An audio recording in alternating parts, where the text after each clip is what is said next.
Secular అంటే దేశద్రోహి అయిపోయాడు already, అంతే కదా. ఇప్పుడు లేటెస్ట్ దాని ప్రకారం అన్ని మతాలు కలిసి ఉండాలండి అన్నామంటే చచ్చాడు. సరే మీరు ఇవన్నీ ఇలా రివర్స్ అవుద్ది. దీన్ని రెజీమ్ రింజ్ అంటారు. వీళ్ళు అధికారంలో ఉన్నప్పుడు వాళ్ళ మీద, వాళ్ళ అధికారంలో ఉన్నప్పుడు వీళ్ళ మీద.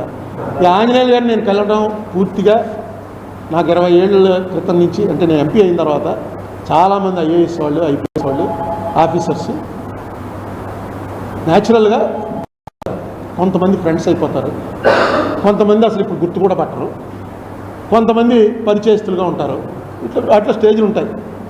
అలాగా ఫ్రెండ్గా అయిపోయినటువంటి ఆఫీసర్లు కొంతమందిలో ఈ ఆంజనేయులు గారు ఒకడు.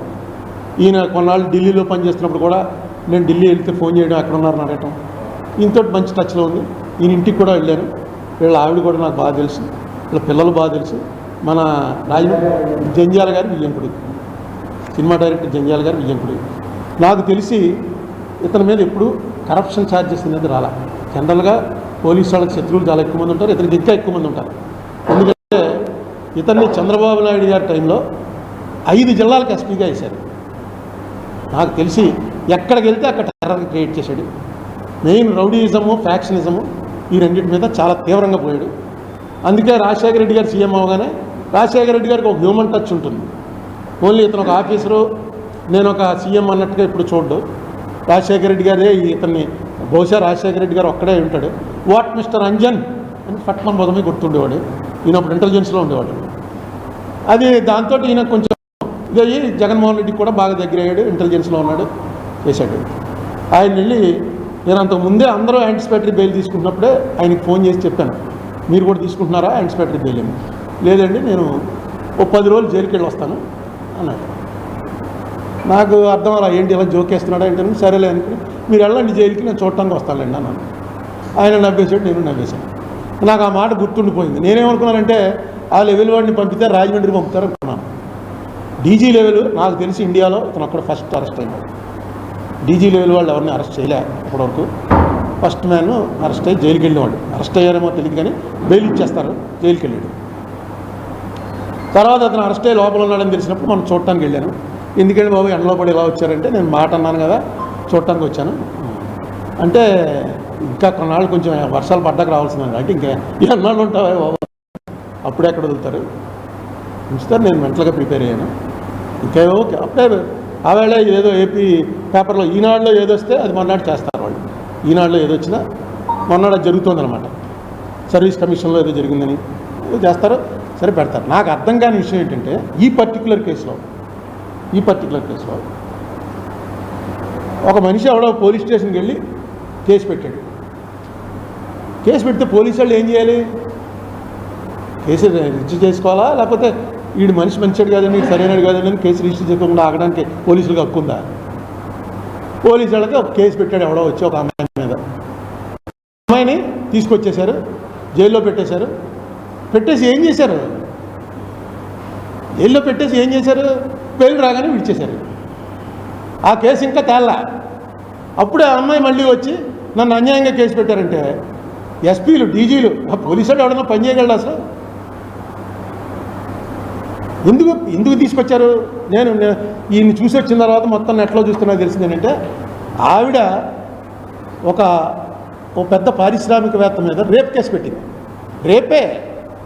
రేపు చేయడం ప్రయత్నం చేయడం కాదు, రేప్ కేసు పెట్టింది. ఆ రేప్ కేసుని విత్డ్రా చేయించమని ఎలాగోలాగా నీ దౌర్జన్యం చేసి ఆ అమ్మాయి చేత విత్డ్రా చేయించని ఆ ఎవడైతే ఉన్నాడో అతను ఎవడో ఏషియా ఖండంలో 7వ రిచెస్ట్, ఏషియా ఖండంలోనే రిచెస్ట్ వాళ్ళ వరుసలో 7వ వాడు. 2,35,000 కోట్ల రూపాయలు వాడి నెట్వర్త్, వాళ్ళ కంపెనీ వర్త్. వాడు వచ్చి అప్పటి సీఎం జగన్మోహన్ రెడ్డిని అడిగాడని, జగన్మోహన్ రెడ్డి తీసుకొచ్చి ఆ అమ్మాయి చేత చేసాడు. కేసు విత్డ్రా అయిందా లేదో తెలియదు, ఆ కేసు ఏమైందో తెలియదు. కానీ ఆవిడ వీళ్ళ మీద ఇచ్చిన కంప్లైంట్లు ఏం రాసిందంటే, ఆ కేసుకి నేను వెళ్లకుండా ఉండటం కోసం నన్ను తీసుకొచ్చి ఇక్కడ జైల్లో పెట్టారు. ఇవాళ డేట్ ఇచ్చింది కోర్టు ముందు వెళ్ళి చెప్పాలి. ఆవిడ చెప్పడానికి వీలు లేకుండా చేయడం కోసం ఇలా చేశారు అని ఆవిడ కంప్లైంట్లో రాసింది. కంప్లైంట్ తెప్పించాను. ఇదిగో ఇప్పుడు బాంబే వాళ్ళతో పంపించాను, ఎవరో తెలిసిన ఫ్రెండ్స్ ఉంటారు కదా, అక్కడ ఏమైందో కేసు అని తెప్పిస్తాను. ఇది చిన్న విషయం కాదు. ఇది అసలు పోలీసులు పని చేయాలా అక్కర్లేదా, ఏం చేయాలి? ఒకవేళ నిజంగా ఆవిడ వచ్చి నన్ను అన్యాయంగా కేసులో ఇరికించారని పెట్టాలంటే దానికి ఒక ప్రొసీజర్ ఉంది. దానికి ఏంటి సెక్షను? ఇప్పుడు కొత్త బిఎన్ఎస్ పాత అయితే 195 ఐపీసీ, కొత్త బిఎన్ఎస్ సెక్షన్ ప్రకారం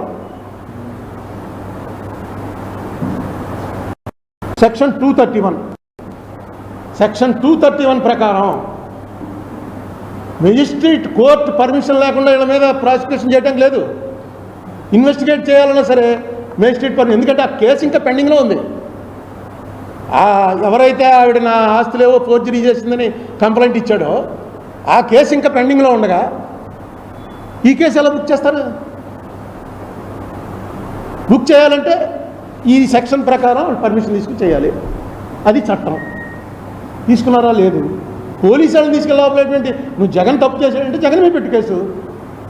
జగన్ వచ్చి నిన్ను లోపలెట్టాడు, నువ్వు వెళ్ళి జగన్ లోపలెట్టు. అసలు రేపు నుంచే పోలీసు వాళ్ళు ఎవడన్నా ఇప్పుడు ఎమ్మెల్యేలు వాళ్ళు ఫోన్ చేసి చెప్తుంటారు, ఏమండి ఏంటి ఇంకా వాడిని అరెస్ట్ చేయలేదు అరుణ్ కుమార్ని?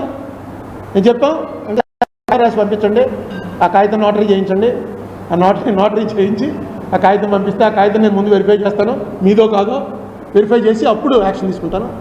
పోలీసు వాళ్ళు ఎవడమాట అండి. ఇంకా ఇప్పటికే పోలీసు ఉద్యోగం అంటే ఎవడధికారులు కేడీగాడిని తీసుకొచ్చి లోపలికి వెళ్ళి సార్ అంటున్నారు. ఏమో రేపు ఎమ్మెల్యే అవుతాడో ఎంపీ అవుతాడో, ఎందుకు వచ్చిన రిస్క్?